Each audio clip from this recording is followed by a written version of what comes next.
these areas that were under the Austro-Hungarian Empire or under the influence of Poland and Lithuania. In the center is red, in the south is green, and then in the east, which is identified in the popular discussion with Russians, we see in purple, and then of course there's Crimea.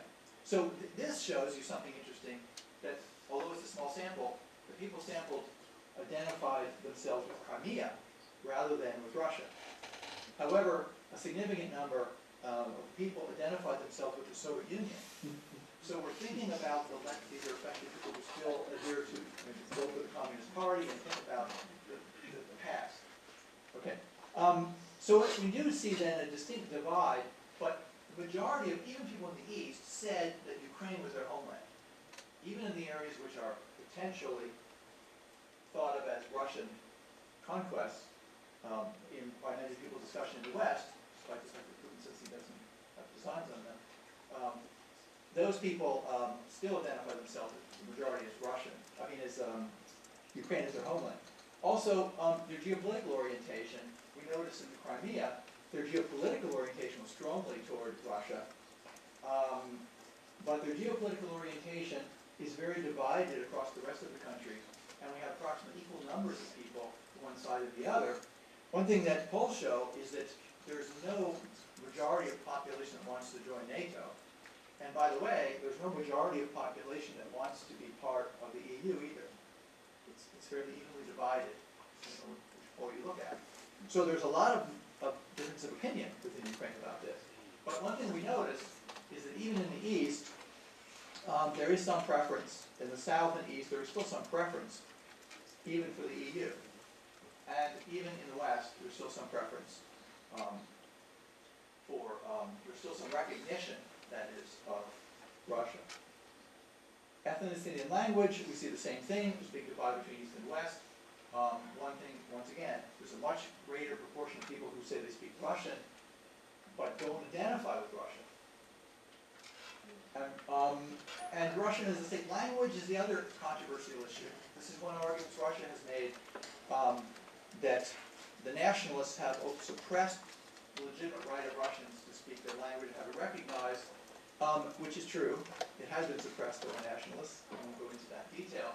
But what we can say is that people on the East overwhelmingly think that Russian should be a state language and along with Ukrainian. And people on the West, look at the West, that bar in blue. They are ideologically opposed to the expression of people in the East to have their native language as a recognized language. This is a real problem. And finally, I have this whole series of slides here on how this has been reflected in the political debate. We can see this slide, we can see that these Ukrainian nationalists are attached to, in their voting patterns, the Western, these historical legacies. You can see this in more detail in the 2010 election. Look at the people who voted for Tymoshenko, which would be the nationalist candidate on the bottom. These are browns and oranges, greens, light green to the west, versus these blues to the east. Very strong divide. And in that election, the victor, Yanukovych, was 48.95% of the vote. He didn't get a majority. And Tymoshenko got 45.47% of the vote, and so she was close. So in other words, there was a fairly even divide between the two sides. I won't go into the rest of these since we're out of time, and I'll leave you with that. So this was the, I wasn't going to show that. This is a billboard in Crimea before the vote, and it says on the 16th of March, we will vote for fascism or Russia.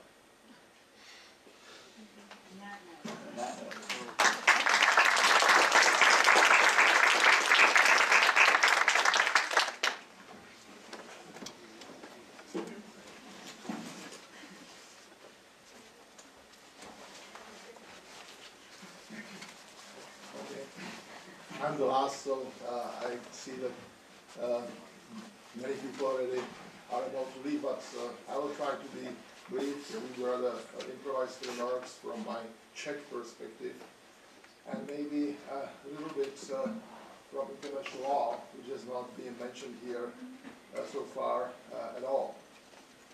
Obviously, this situation has been reflected very strongly in my own country, the Czech Republic, and two dates were, or 2 years, 2 experiences in our history were mentioned, or are being mentioned very frequently. 1938 and 1968. What happened in 1938 was that Czechoslovakia was forced to cede a part of its territory under international pressure to Germany, and leading European powers thought that it would be a way to peace of our time, as Neville Chamberlain, then Prime Minister of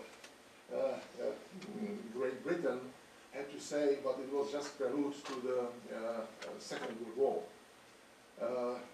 The argument, and I will mention that a little later, then used by our president, Edward Beneš, who was forced to, who resigned, was that this agreement he accepted, was accepted by him under duress, under very ruthless pressure. And obviously, when we now look at our current international legal perception of that, use of force or threat of force is against international law, and Article 52 of the Convention on Law of Treaties explicitly states that any treaty that is signed in this situation is not valid. The second situation, which was reminded in Czechoslovakia, or in the Czech Republic now, was 1968. It was the time of so-called Prague Spring. Czechoslovakia was part of this divided world, and all of a sudden, one day, we were invaded by the Soviet armies. Interestingly enough, the arguments used then by Soviet propagandists remind me very strongly what I hear now as explanation what's happening, or what happened in Ukraine. Also, they came to rescue some people who were threatened, maybe socialists as they call them, by some sort of contra-revolution that was, according to them, raging in the country. No one was seeing these contra-revolutionaries in action. They had them exposed in their propaganda, and they justified their intervention by some sort of so-called Brezhnev doctrine, responsibility to protect socialism in the world. Russians now want to protect all Russians around the world, and the question is whether this commitment to Russians abroad is consistent with international law. I will tell you right away it is not. And I will come to that in a moment. What I would also like to suggest to your attention is to put the situation of 2014, I'm calling it now as a kind of provocative title, the Putin's Revolution, in context of 1989, because actually this is where the whole situation started.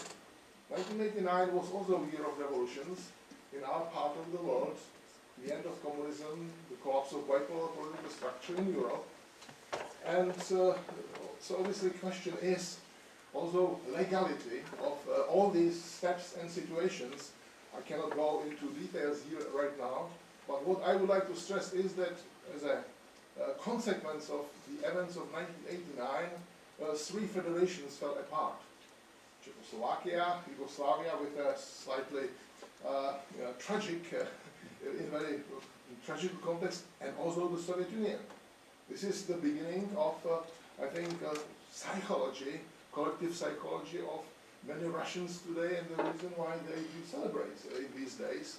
As Germans suffered so-called Versailles syndrome after the First World War, when they thought that they were treated as a defeated country in a very unjust way, and maybe the way to Hitler's coup d'etat was opened by, I would say, inability of the international community to perceive this situation. Something similar we might be seeing today. Russians are now feeling to be justified again. They lost their imperial status as a consequence of 1989, a little later, and then they had to satisfy themselves with not only small territory, but I would say less imperial perception than before. And now they believe that they are restoring that ground. Obviously, what needs to be mentioned in this context is this famous, is this important Budapest Memorandum of 1994. It was basically understanding between powers to accept certain consequences of the breakup of the Soviet Union and emergence of independent states. Ukraine gave up its nuclear weapons in this moment, and this was for exchange of guarantee for the territorial integrity. This document was signed by Russians, Americans, British, and then France just made another declaration to participate in that. So one of the consequences that is really very unpleasant for the international community is the whole regime of NPT treaty, non-proliferation treaty. Everybody who wants to support today Russian ambitions must be very well aware that whoever has ambitions to have his own nuclear weapons would be hardly to convince to give up these weapons for some sort of collective guarantees of security after this very significant violation. So I think that the Putin's revolution 2014 actually lead us to very different world from the one in which we lived, and still it's a very early to make some sort of qualified judgments. But one can say right away that some foundations of the world as it was created after the Second World War cannot be taken for granted anymore. There are a couple of questions that need to be discussed in the context of the Russian moves against Ukraine. The first one is, was it aggression? The position of the Czech foreign ministry and of the foreign ministries of, I think, all European countries and the United States is yes. It was an act of aggression. It was a use of force or threat of force, which is an express or implicit promise by a government of a resort to force conditional on non-acceptance of certain demands of the government. And then obviously it's interesting to see what Russians have to say in this context, and I'm afraid that their position is hardly justifiable under any circumstances, and this concept really can have a very devastating consequence for the stability of international relations as such. Then there is this big, another discussion, right for self-determination and referendum. I will start with referendum. First of all, this referendum took place under bayonets, put it that way. It took place in the moment when Ukrainian media were simply switched off, and everybody in the Crimea was exposed to, I would say, very direct and heavy propaganda. I'm not suggesting that Russians there have no feelings to be Russians, that they don't identify themselves as Russians. But what I'm saying is that compare this referendum, what happened in Austria, that led to Anschluss by Adolf Hitler. It was also a referendum that produced 96–97% of yeses. But this referendum was, I would say, very dubious as well.